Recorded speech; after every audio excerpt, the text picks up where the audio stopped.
Namaskar. Today's topic is structure of a bid document. I request the new viewers to please subscribe to the channel and like the videos.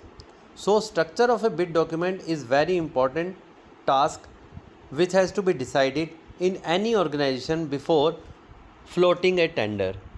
तो bid document के क्या part होंगे और उसको कैसे बनाया जाएगा ये हम इस वीडियो में डिस्कस करेंगे। स्टैंडर्ड गवर्नमेंट और public sector tender oblique bid document usually contains 3 parts. Administrative part जो कि जीटीसी होगा एंड एसटीसी होगा यानी general and special terms and conditions, also called pre qualification और eligibility criteria stage. It includes, तो GTC STC बनाने में क्या करना होगा और इसे प्री क्वालिफिकेशन क्राइटेरिया या एलिजिबिलिटी क्राइटेरिया स्टेज भी कहते हैं। इसमें क्या इंक्लूड होता है? पहला, इनविटेशन टू बिड, एनआईटी बनाना, नोटिस इनवाइटिंग टेंडर। तो जैसा कि नाम से पता चल रहा है आपको एक नोटिस देना है और कंपनीज ऑर्गेनाइजेशंस को बिड के लिए इनवाइट करना है। जनरल टर्म्स एंड कंडीशंस क्या होंगी? GTC, these are standard across most departments and cover. तो ये स्टैंडर्ड टर्म्स होती हैं जो कि लगभग सभी डिपार्टमेंट यूज़ करते हैं। पहला, बिड सबमिशन प्रोसेस, बिड किस तरह से दी जाएगी? बाय पोस्ट दी जाएगी, किसी बॉक्स में डालनी है, ऑनलाइन सेंड करनी है, उसका तरीका। बिड वैलिडिटी पीरियड, बिड का पीरियड क्या होगा वैलिड रहने का। EMD, earnest money deposit and PBG, performance bank guarantee या परफॉर्मेंस सिक्योरिटी, ये दोनों जीएफआर में डिफाइंड है। 2% से 10% तक होती हैं दोनों के लिए क्राइटेरिया। किस फॉर्म में देनी है वो भी जीएफआर में क्लियरली लिखा है। आपको एफडीआर से दे सकते हैं, चेक से दे सकते हैं, आप इसके और भी डॉक्यूमेंट्स सजेस्टेड हैं जीएफआर में, वो प्लीज़ रेफ़र कर सकते हैं। Contract duration, penalties for non performance, contract की ड्यूरेशन क्या रहेगी, पेनल्टी क्या लगेगी अगर बिडर ने सही से परफॉर्म नहीं किया वर्क अवार्ड होने के बाद। Special terms and conditions, STC, these are project और department specific and may include. ये प्रोजेक्ट स्पेसिफिक कंडीशंस होती हैं, स्पेशल टर्म्स एंड कंडीशन, और डिपार्टमेंट स्पेसिफिक होती हैं। डिलीवरी टाइमलाइंस, कितने टाइम में डिलीवर करनी है प्रोडक्ट को या फिर सर्विसेज को। क्वालिटी स्टैंडर्ड्स की क्वालिटी क्या रहेगी पर्टिकुलर आइटम की या फिर सर्विसेज की। वारंटी, एएमसी रिक्वायरमेंट्स, कितनी वारंटी होनी चाहिए और एनुअल मेंटेनेंस कॉन्ट्रैक्ट की रिक्वायरमेंट है कि नहीं। लोकेशन स्पेसिफिक डिटेल्स, कहाँ पे आपको डिलीवरी चाहिए, दिल्ली में चाहिए तो लिखेंगे और उसके अलावा चाहिए तो वो लिखेंगे। और इसमें वेंडर कहाँ का होना चाहिए ये भी आप दे सकते हैं। Pre qualification requirements, legal entity document, incorporation certificate example है, past experience work orders, turnover financial capacity, registration in GeM CPP departmental portal, tax registrations, GST PAN. तो इन सभी बातों के लिए बिडर को अपना डॉक्यूमेंट देना होगा, जैसा रजिस्ट्रेशन सर्टिफिकेट देना होगा उसकी लीगल एंटिटी का, ठीक है। एक्सपीरियंस के डॉक्यूमेंट देने होंगे, वर्क ऑर्डर्स देने होंगे, टर्नओवर के लिए उसको अपनी बैलेंस शीट देनी होगी, रजिस्ट्रेशन इन जैम CPP उसका डॉक्यूमेंट देना होगा, जीएसटी पैन की कॉपी देनी होगी। ये हो गया हमारा स्पेशल टर्म्स एंड कंडीशन। अब टेक्निकल पार्ट पे आते हैं।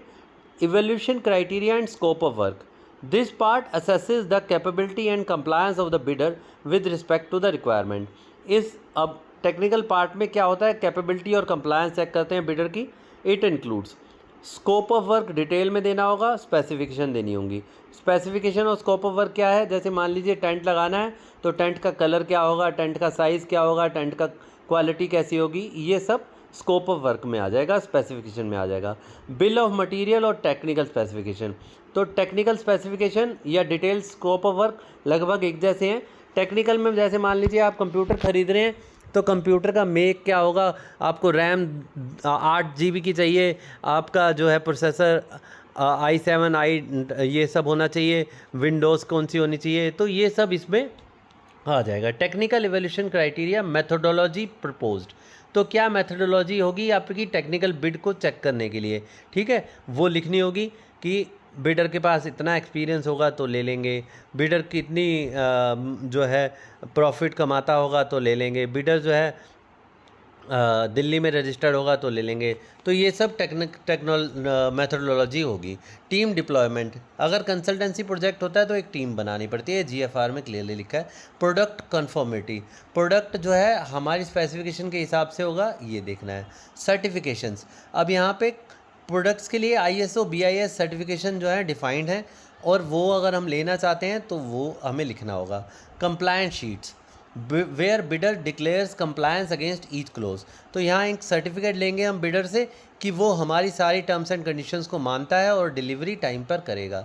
डेमोन्स्ट्रेशन प्रेजेंटेशन इफ़ रिक्वायर्ड, तो डेमोन्स्ट्रेशन और प्रेजेंटेशन जो है, जो प्रेजेंटेशन आपका, अगर आपने डिज़ाइन कंपटीशन कॉल किया है, कोई आपको सिविल वर्क कराना है, कोई बिल्डिंग बनानी है, तो उसमें प्रेजेंटेशन कराना मैंडेटरी हो जाता है।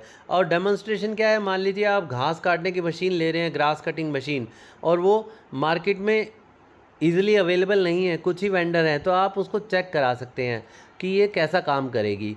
तो इस तरह से no pricing is allowed in this part, तो टेक्निकल स्पेसिफिकेशन में कोई भी रेट नहीं बताना है कि आपके सर्विसेज का रेट क्या है। Doing so may lead to disqualification, तो अगर आपने बताया है तो आपका डिस्क्वालिफिकेशन हो जाएगा। तो आई होप दो स्टेजेस आपको क्लियर हो गई, administrative stage and technical stage. Now we come to the financial part, price bid. This part is open only for technically qualified bidders.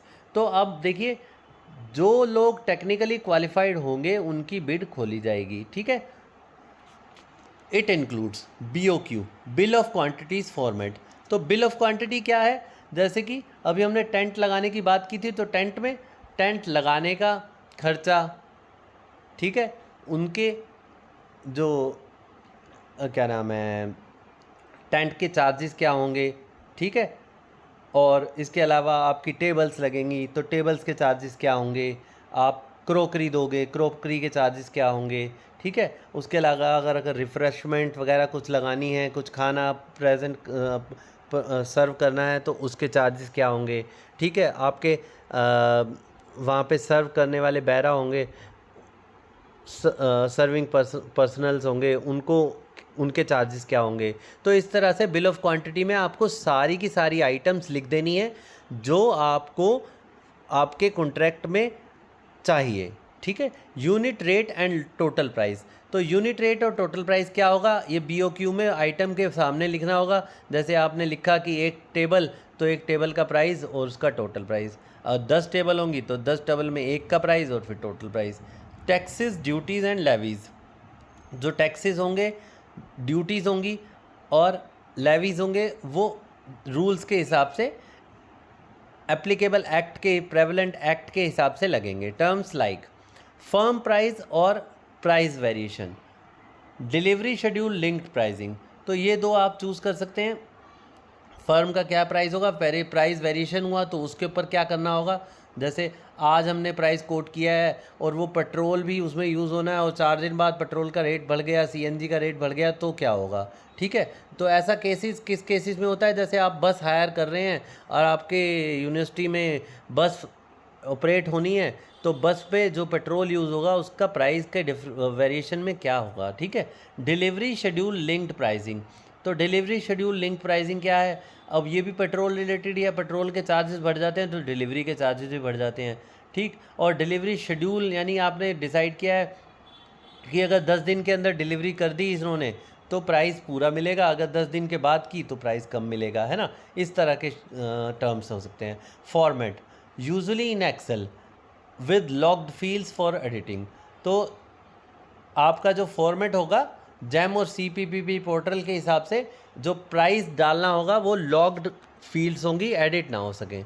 Flow of the bid process, bid publication, NIT upload on portal, आपको अपने portal पे और jam के portal पे, CPPP के portal पे bid को publish करना है।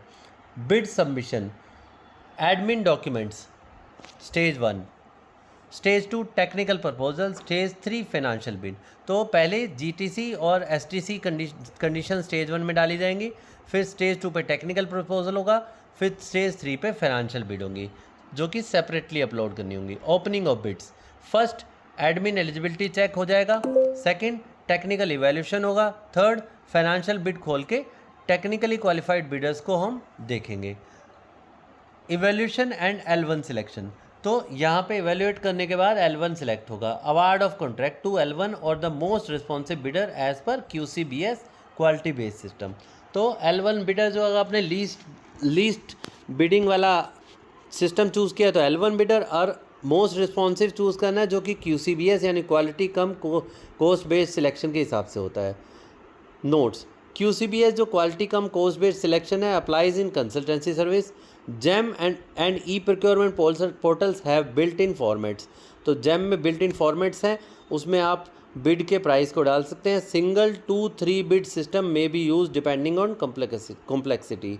बिड सिक्योरिटी डिक्लेरेशन में replace AMD for some cases as per recent policy. तो ये सब बिड बनाने का पूरा तरीका है।